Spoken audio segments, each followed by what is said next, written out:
Və sonra Hətim deyir ki, ikinci, və əmmə səniyə, fə inni nəzartu ilə qavlillahi teala.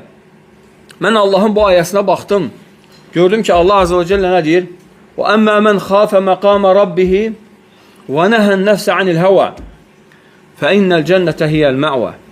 Deyir, gördüm ki, Allah deyir, kim Rəbbinin məqamından, yəni Allahın məqamından qorxarsa, deyir, o öz nəfsinə havasını qadağan edər. Deyir, bu səbəblə də fə innəl cənnətə hiyəl mə'və. Deyir, onun gedəcəyi yer cənnət olar. Deyir, baxdım və deyir, daima havama müxalif olmağa çalışdım. Yəni, içimdən gələn hava mənə nə dedirsə, mən ona müxalif olmağa çalışdım. Qatədə rahimullah deyir ki, deyir, فَاِنَّ لِلّٰهِ عَزَّ وَجَلَّ مَقَامًا فِي الدُّنْيَا. Deyir, Allahın dünyada olan məqamı var, deyir.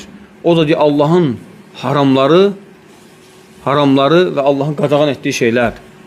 Gərək onları keçməyəsən, gərək onları aşmayasan. Allah nəyi qadağan edib? O Allahın məqamıdır.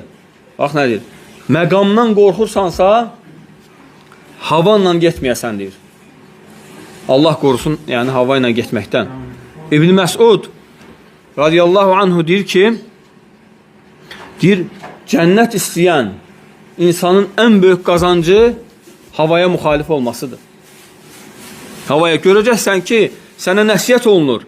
Amma içdən bir hava gəlir, deyir ki, yox, sən başqa cürsən. Sən başqa cür adamsan, sən beləsən, sən qürurun belədir, sən hamısını qoymaq lazım qırağa. Allah Azze ve Celle nə deyir? Deyir,